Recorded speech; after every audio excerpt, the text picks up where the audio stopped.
이사야서 62장 1절로 12절 말씀 우리 같이 읽습니다. 나는 시온의 의의가 빛같이 예루살렘의 구원이 횃불같이 나타나도록 시온을 위하여 잠잠하지 아니하며 예루살렘을 위하여 쉬지 아니할 것인즉 이방 나라들이 내 공의를 모두 왕이 다 내 영광을 볼 것이요 너는 여호와의 입으로 정하실 새 이름으로 일컬음이 될 것이며 너는 또 여호와의 손에 아름다운 관 내 하나님의 손의 왕관이 될 것이라. 다시는 너를 버림받은 자라 부르지 아니하며 다시는 내 땅을 황무지라 부르지 아니하고 오직 너를 헵시바라 하며 내 땅을 뷸라라 하리니 이는 여호와께서 너를 기뻐하실 것이며 내 땅이 결혼한 것처럼 될 것임이라. 마치 청년이 처녀와 결혼함 같이 내 아들들이 너를 좋아하겠고 신랑이 신부를 기뻐함 같이 내 하나님이 너를 기뻐하시리라. 예루살렘이여 내가 너의 성벽 위에 파수꾼을 세우고 그들로 하여금 주야로 계속 잠잠하지 않게 하였느니라. 너희 여호와로 기억하시게 하는 자들아 너희는 쉬지 말며 또 여호와께서 예루살렘을 세워 세상에서 찬송을 받게 하시기까지 그로 쉬지 못하시게 하라. 여호와께서 그 오른손 그 능력의 발로 맹세하시되 내가 다시는 내 곡식을 내 원수들에게 양식으로 주지 아니하겠고 내가 수고하여 얻은 포도주를 이방인이 마시지 못하게 할 것인즉 오직 추수한 자가 그것을 먹고 나 여호와를 찬송할 것이요 거둔 자가 그것을 나의 성소뜰에서 마시리라 하셨느니라. 성문으로 나아가라 백성이 올 길을 닦으라. 큰 길을 수축하고 수축하라. 도를 제하라. 만민을 위하여 기치를 들라. 여호와께서 땅끝까지 선포하시되 너희는 딸 시온에게 이르라. 보라 내 구원이 이르렀느니라. 보라 상급이 그에게 있고 보응이 그 앞에 있느니라 하셨느니라. 사람들이 너를 일컬어 거룩한 백성이라 여호와께서 구속하신 자라 하겠고 또 너를 일컬어 찾은 바 된 자요 버림받지 아니한 성읍이라 하리라. 아멘. 하나님의 성공이라는 제목으로 함께 은혜를 나눕니다. 우리 인간은 여러 가지로 복잡하고 힘든 변화무쌍한 세상을 살아가면서 마음의 불안과 초조함을 벗어나지 못합니다. 그래서 나름대로 그 불안과 초조함을 벗어버리고자 평안을 찾고 싶어 발버둥 친 것 현대인의 하나의 과제죠. 그러다 보니까 선이니 단이니 단학이니 이상한 마음을 다스리는 학문도 아니고 종교도 아니고 이런 것들이 많은 사람들을 유혹합니다. 사람들은 마음의 평안을 곧 행복이다 이렇게 여기죠. 따라서 마음의 평안을 얻을 수 있다는 그런 수단, 방법에 대해서 대단한 호기심을 갖기 때문에 그런 사람들이 또 마음에 평안이 없는 사람들에게 접근해서 더욱더 혼란스럽게 합니다. 마음의 평안을 곧 현실에서 구원으로 인식하고 있는 현대인들에게 종교라는 것은 자신을 구원으로 인도하는 통로로 보여질 수밖에 없습니다. 이러한 현대인들을 조금이라도 더 확보하기 위해서 종교는 너나 할 것 없이 평안을 외칩니다. 물론 기독교도 예외 없이 예수를 믿으면 평안을 얻는다 말을 합니다. 물론 예수를 믿으면 마음이 평안해진다는 이 말이 전적으로 틀린 말은 아닙니다. 분명 믿음에는 평안이라는 것이 있습니다. 그런데 이 평안이라는 것이 어떤 평안이냐 이런 인식이 중요해요. 평안의 반대는 불안과 초조함이죠. 그렇다면 평안을 말하기 전에 이 불안과 초조가 어디에서 왔는가? 불안과 초조와 평안이 함께 있을 수는 없어요. 마음이 평안해졌다는 것은 분명히 불안과 초조를 일으켰던 그런 요소가 사라졌다 이러한 의미죠. 그래서 불안과 초조가 올 수밖에 없는 이유에 대해서 분명히 알아야 평안에 대한 의미도 알 수 있습니다. 사람들이 불안과 초조함으로 살아가는 이유는 단적으로 말해서 세상 또 자기 자신을 바라보는 데서 시작됩니다. 사람들은 누구나 자신의 일에 대해서 성공하고 싶어 하죠. 그런데 자신의 능력, 자신의 어떤 힘으로 그러한 포부를 이루는데 힘이 미치지 못해요. 그럴 때 불안하고 초조합니다. 남보다 앞서지 못하거나 남들처럼 함께하지 못하는 데 있어서 뒤처진 데 불안하고 초조할 수밖에 없습니다. 결국 이 불안과 초조함을 벗어나기 위해서는 자기 자신을 바라보지 않아야 되는데 이것이 불가능하다는 거예요. 환경을 보고 자기 자신을 바라보니까 늘 불안해요. 초조해요. 내 자신을 바라보지 않는다면 내 자신이 아닌 바라볼 대상이 있어야 되겠죠.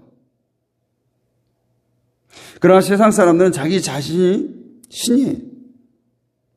자기를 바라볼 수밖에 없고 자기 중심의 삶을 삽니다. 결국 불안과 초조감에서 벗어날 수 없다는 거예요. 따라서 믿음의 평안이 있다는 말은 자기 자신을 바라보지 않고 오직 믿음의 대상만을 바라본다. 이런 때에 평안을 얻습니다. 그래서 우리 그리스도인들은 나 자신을 의지하거나 나 자신을 바라보지 않고 오직 믿음의 대상인 하나님만 바라본다는 의미가 되겠죠. 그럴 때 세상이 줄 수 없는 참 평안을 누리게 됩니다. 우리 그리스도인들이 믿는다고 하면서도 여전히 불안과 초조에서 그런 것들을 떨쳐버리지 못한다면 지금 여전히 자기 자신을 바라보고 자신을 믿고 있다라고 볼 수 있어요. 늘 성공하고 싶은 마음에서 벗어나지 못하기 때문입니다. 우리 믿음도 항상 한결같지 않잖아요. 수시로 변하고 흔들리고 또 우리 신앙생활을 함에도 불구하고 불안한 이유는 뭡니까? 내가 신앙생활을 잘하고 싶어 해요. 기독교라고 하는 종교인으로 성공하고 싶어 하는 마음. 사람은 누구나 자기 일에 대해서 성공하고 싶어 하듯이 신앙생활도 내가 열심을 내서 성공하고 싶은 욕구를 가지고 있다라는 거예요. 내가 가진 직업에 대해서, 취미에 대해서, 자신의 분야에 대해서 잘하고 싶은 마음. 그것이 인간이에요. 인간의 성공의식이죠. 목사가 설교를 잘하고 싶은 것도 이러한 마음이고, 성도가 신앙생활을 잘하고 싶은 것, 기도생활, 성경 읽는 생활, 모든 생활을 잘하고 싶은 것도 이러한 마음이에요.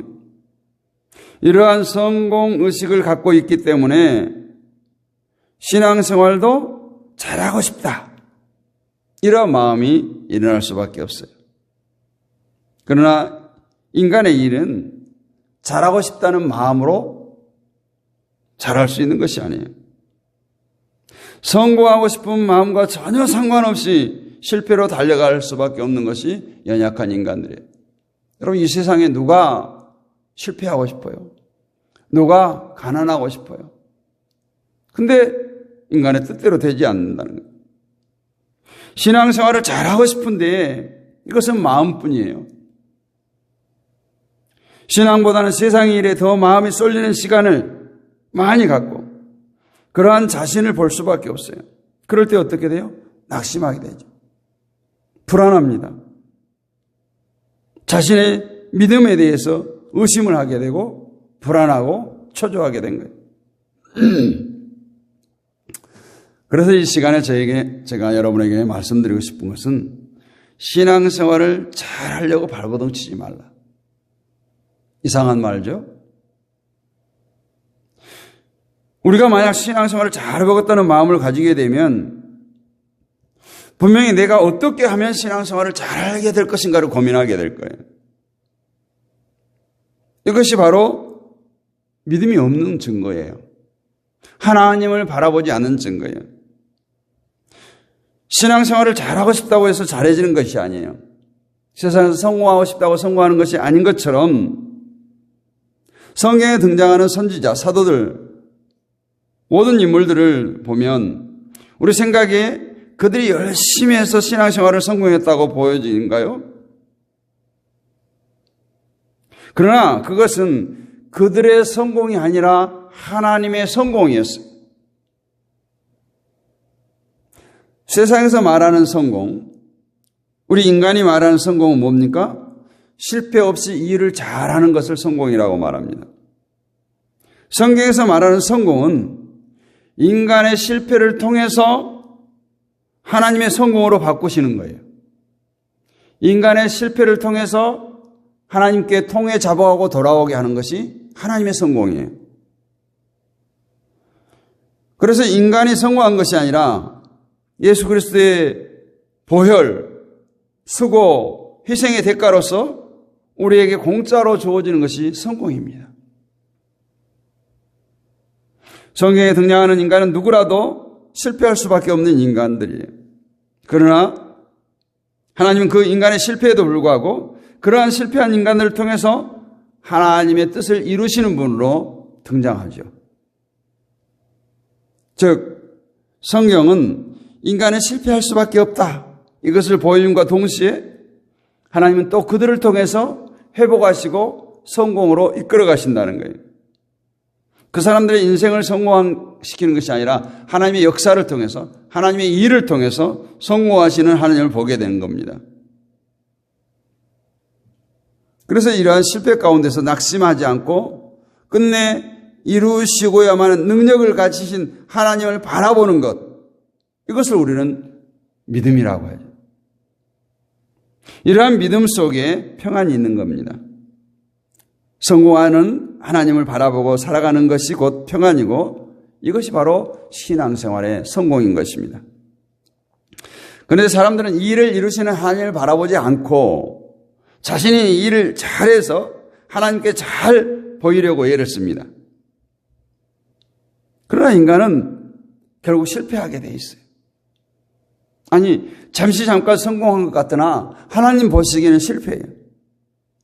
그래서 낙심하게 되고 평안이 사라지게 되고 불안감이 몰려오게 됩니다. 이사야서를 봐도 이사야 선지자는 이스라엘의 죄악, 이스라엘의 실패를 드러내는 것에 열심을 다했어요. 한마디로 너희들 신앙에 대해서, 하나님과 관계에 대해서 실패했다. 이것을 계속해서 알립니다. 그런데 하나님께서 자기 아들을 보내서 피를 흘리게 하시고 희생하게 하셔서 그 실패한 이스라엘을 성공으로 바꾸었다는 거예요. 그것이 바로 이사야 전체의 맥락입니다. 오늘 본문 역시 실패해서 황폐화된 이스라엘 위에 그 실패를 성공으로 바꾸시는 분이 등장한다라는 내용이에요. 1절로 3절이 그러한 내용입니다. 이 말씀을 보면 시온의 공의가 빛같이 예루살렘의 구원이 횃불같이 나타나도록 시온을 위해서 잠잠하지 않고 예루살렘을 위해서 쉬지도 않은 분이 있다. 이렇게 말씀하고 있어요. 이스라엘은 실패할 수밖에 없었는데도 불구하고 잠잠치 않으시고 쉬지 않으시는 하나님께서 그 실패를 성공으로 바꾸어서 이스라엘을 여호와의 손의 아름다운 면류관, 하나님의 손의 왕관이 될 것이다. 이렇게 말씀합니다. 이 말씀을 보면 이스라엘이 잘해서가 아니에요. 이스라엘은 실패했지만 하나님께서 그 실패를 성공으로 바꾸어 주시겠다라는 겁니다. 그렇다면 이제 이스라엘은 자신들의 실패를 바라볼 것이 아니라 성공하시는 길로 이끌어 가시는 이스라엘과 함께 하시는 그 하나님을 바라보고 감사하는 것이 당연합니다. 그렇게 된다면 비록 자신은 실패 안에 있지만 성공하시는 하나님의 손에 내가 붙들려 있다는 그 성공의 증거를 누릴 수 있는데 그것이 참 평안이에요. 스스로 신앙생활을 잘 해보려고 하는 성도나 또 목사가 성도들에게 신앙생활을 잘 하라고 가르치는 것들, 이 모든 것들은 오늘 잠잠하지 않고 쉬지도 않고 일하시는 그 하나님을 우리가 모르기 때문에 그래요. 4절 말씀을 보면 다시는 너를 버리온 자라 칭하지 아니하며 다시는 내 땅을 황무지라 칭하지 아니하고 오직 너를 헵시바라 하며 내 땅을 뷸라라 하리니 이는 여호와께서 너를 기뻐하실 것이며 내 땅이 결혼한 바가 될 것임이라.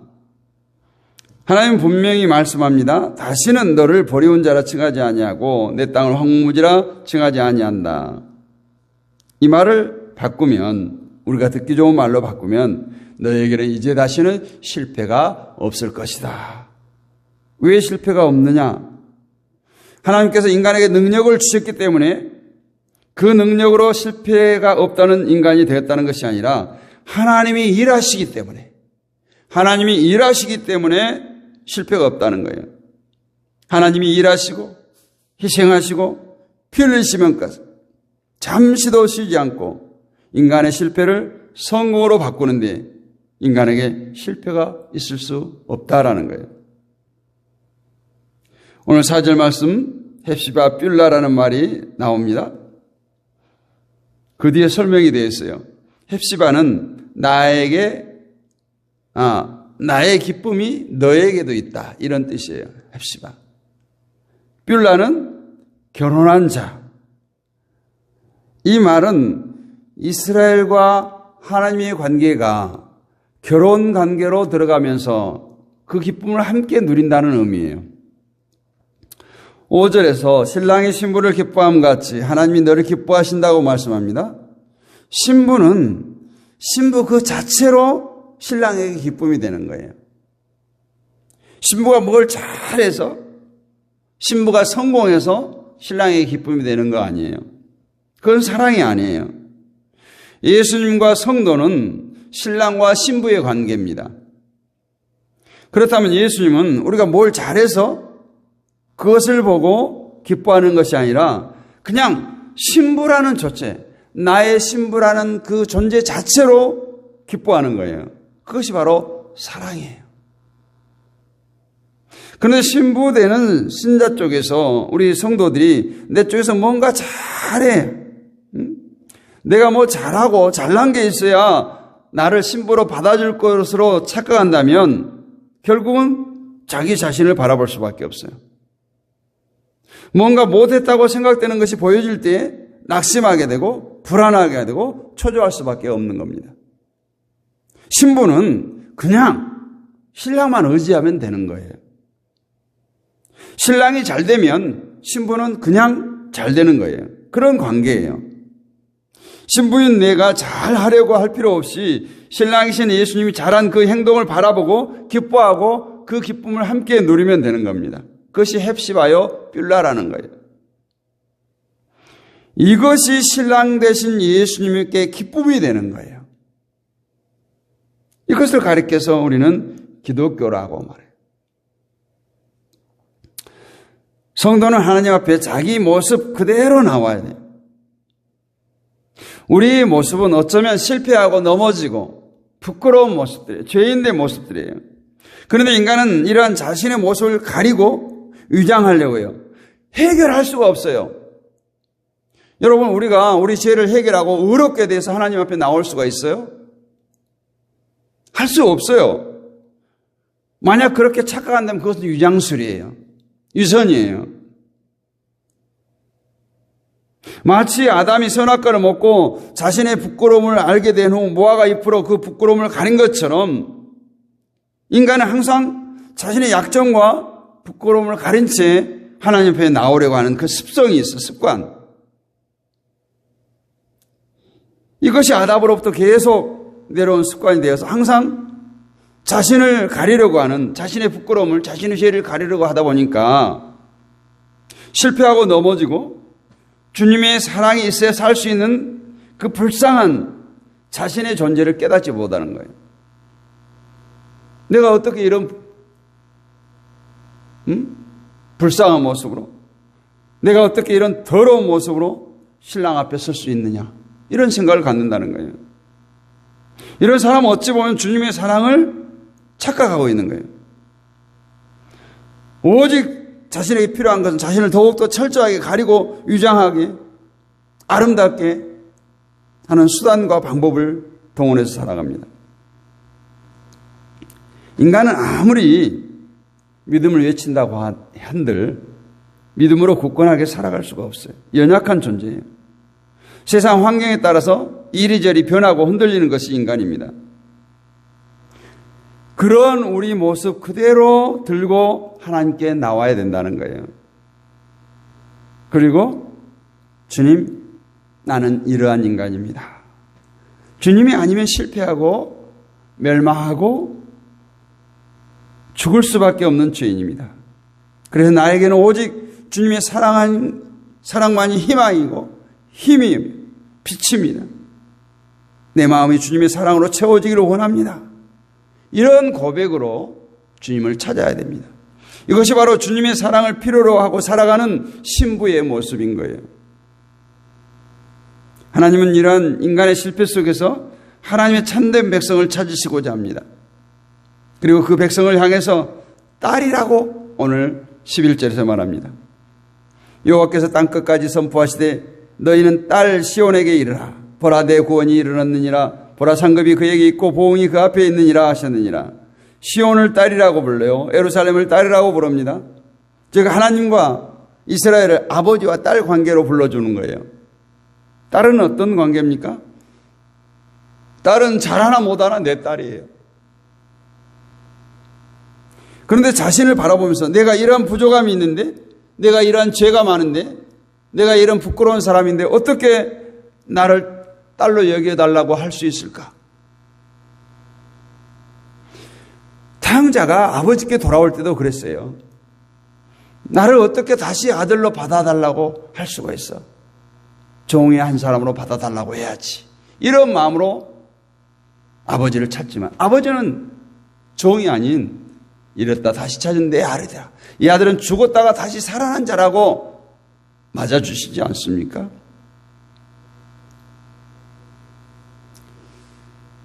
정말 우리가 내 자신, 내 부끄러운 이 모습을 아버지 앞에 그대로 오지 못한다고 하는 생각은 아버지를 모르는 거예요.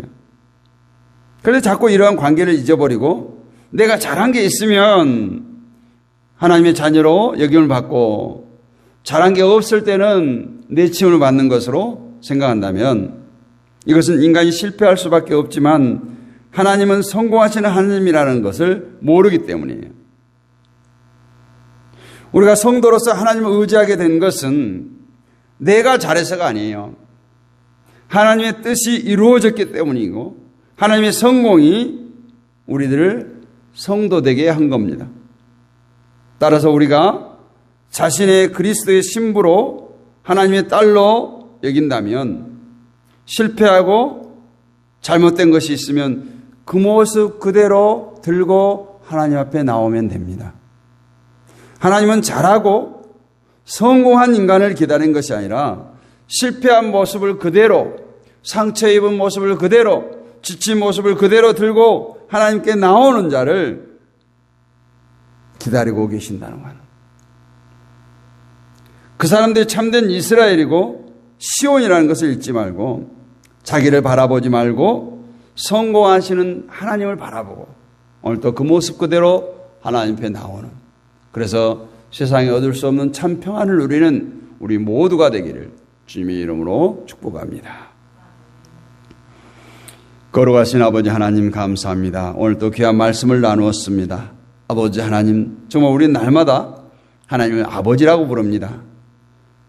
하나님의 자녀된 우리가 어떤 모습으로 아버지 앞에 나타나야 할까 고민하고 우리들의 그 허물을 위장하고 덮으려고 하는 그 아담의 모습을 우리에게서 봅니다. 오늘 또 귀한 말씀을 나누어 싸우니 상처 입은 우리들의 모습, 죄악으로 얼룩진 모습들, 실패한 모습들, 그 모습 그대로 아버지 하나님 옆에 나올 때 이는 내 아들이다, 내 딸이다, 오늘 또 안아주시고 우리를 다시금 회복시키시는 그 하나님.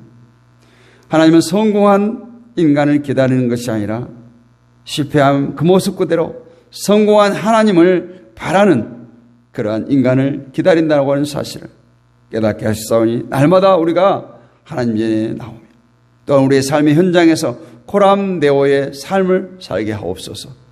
오늘 또 우리가 마음의 선한 소원을 간구하여 부르짖지 않을 때 하늘 문을 열어주옵소서. 아버지 하나님, 우리의 삶의 여정 가운데 주님께서 날마다 함께 하심을 느끼게 하시고 믿게 하시고 많은 사람들에게 전할 수 있는 우리 모두가 되게 하옵소서. 믿사옵고 우리 주 예수 그리스도 이름으로 감사하고 기도하옵나이다. 아멘. 하늘에 계신 우리 아버지, 아버지의 이름을 거룩하게 하시며 아버지의 나라가 오게 하시며 아버지의 뜻이 하늘에서와 같이 땅에서도 이루어지게 하소서.